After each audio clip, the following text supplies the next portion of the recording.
음, 크기와 방향이 일정한 힘이 작용할 때 물체 운동에 대해서 알아보겠습니다. 크기와 방향이 일정할 때 물체의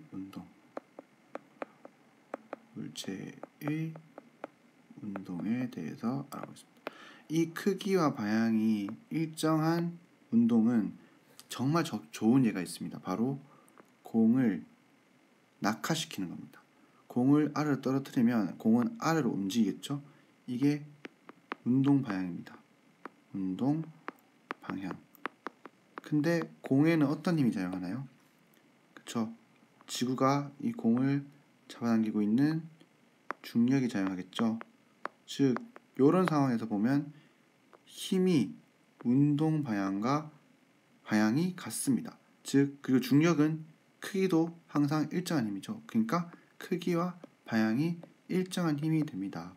이 공을 일정한 시간 동안 사진을 계속 찍으면 이 공의 모양이 이렇게 찍힙니다. 이렇게, 이렇게, 이렇게, 이렇게, 이렇게. 즉, 요 같은 시간 동안 요 이동한 거리가 점점점 길어집니다. 그쵸? 우리 활동지에 적혀 있는 그 숫자들을 보면은 요 1초 동안에 얘는 4m 떨어졌고 요거는 12m 떨어졌다고 돼 있고, 그 다음에 여기는 20m 떨어져 있다고 돼 있고, 그다음에 여기는 28m 떨어져 있다고 돼 있고, 여기는 36m 떨어져 있다고 됩니다. 요 시간은 1초마다 찍은 거죠. 1초마다 이렇게 떨어져 있다고 됩니다. 그래서 요거를 속력을 계산해 보면 이 구간별 평균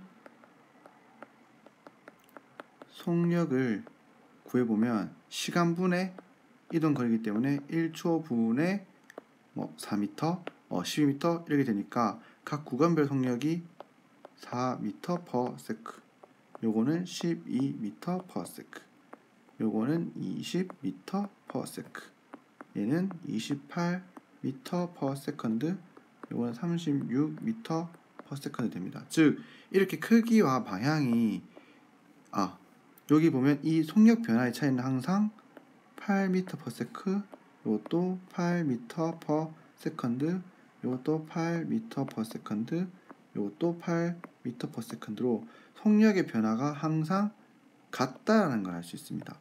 즉 중요한 건 뭐냐? 크기와 방향이 일정한 힘이 작용하면, 즉 중력이 운동 방향과 같은 방향이지 않습니까? 같은 방향. 이렇게 크기와 방향이 일정한 힘이 작용하면 물체의 운동은 어떻게 되냐? 속력의 변화가 일정한 운동이 된다는 겁니다. 즉 이때 속력의 변화가 일정하다. 즉 속력의 변화가 일정하다는 뜻은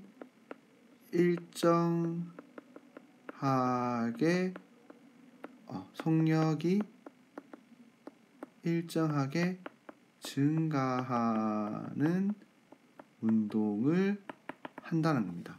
이걸 우리 그래프로 표현할 수 있었다. 그쵸?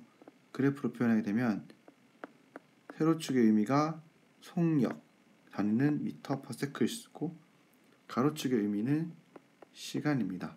그래서 0, 1, 2, 3, 4 이렇게 되면 이 그래프의 의미가 이렇게 일정한 크기의 속력으로 일정하게 증가하는, 속력이 일정하게 증가하는 운동을 한다는 거죠. 이게 바로 크기와 방향이 일정한 물체의 운동의 모습입니다. 속력이 일정하게 증가하는 운동을 하더라. 요겁니다. 이에 대한 응용으로 만약 공을 지평에서 위로 던졌다고 생각합시다. 위로 던지면 공은 어떻게 움직인다고요? 요 순간에는 쭉 올라갈 겁니다. 올라가서 멈추겠죠. 그거 다시 쭉 내려올 겁니다. 그쵸? 요건 이해되죠? 근데 이때 이 공에 작용하는 힘을 잘 생각해 봅시다. 자, 힘을 생각해 보면 항상 지구는 아랫방향으로 잡아당기죠. 중력은 항상 이렇게 아랫방향으로 작용하는 걸 알 수 있습니다. 즉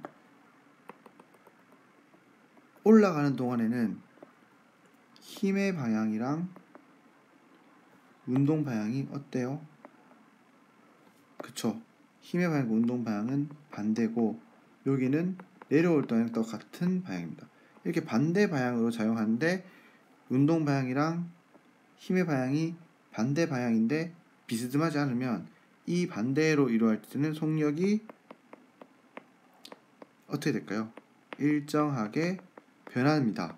일정하게 변하는데 이때는 줄어들겠죠. 왜냐? 운동 방향과 힘의 방향이 반대니까 이 운동을 방해하는 힘이 될 겁니다. 마치 마찰력처럼. 그래서 일정하게 줄어드는 게 포인트입니다. 그리고 이 같은 방향 다시 떨어질 때는 앞에 있는 상황과 똑같겠죠.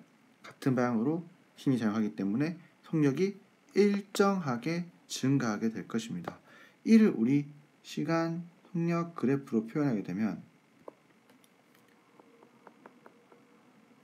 시간, 즉 처음에 던진 속력이 있을 거 아닙니까? 처음에 던진 속력이 있고 일정하게 줄어들고 일정하게 다시 증가하는 이런 운동을 할 건데 바로 이 지점이 바로 어느 지점일까요? 바로 꼭대기, 맨 꼭대기 멈추는 지점이겠죠. 맨 위 멈추는 지점이 되겠습니다. 이런 식의 운동을 할 거라는 걸 알 수 있습니다. 그쵸? 여기까지 무슨 말인지 이해되나요? 자, 그러면 여기 조금만 지울게요. 자, 그렇게 크기와 방향이 일정한 운동을 하게 되면 물체는 속력이 일정하게 증가하는 운동을 할 것이라는 겁니다. 자, 그러면 우리 가로 방향으로 한 건 똑같아요. 자, 물체가 이렇게 있는데 내가 힘을 씁니다. 힘을 어떻게 쓰냐? 힘을 이렇게 주겠죠. 그럼 물체는 이게 힘을 항상 크기와 방향이 일정하게 작용한다고 합시다. 그러면 이 물체는 어디로 움직이겠어요? 그쵸? 이쪽으로 움직이겠죠. 운동 방향이랑 힘의 방향이 지금 같죠. 그러면 이 물체는 어떻게 운동할 것이냐? 어떻게 운동하겠어요? 그쵸? 점점 속력이 일정하게 증가할 겁니다. 왜냐? 힘의 방향과 운동 방향이 같으니까. 그쵸? 근데 이때 이 속력의 변화라는 거, 속력의 변화는 과연 무엇과 관련이 있을까요? 만약 1kg짜리 물체를 10N의 힘으로 잡아당긴 거와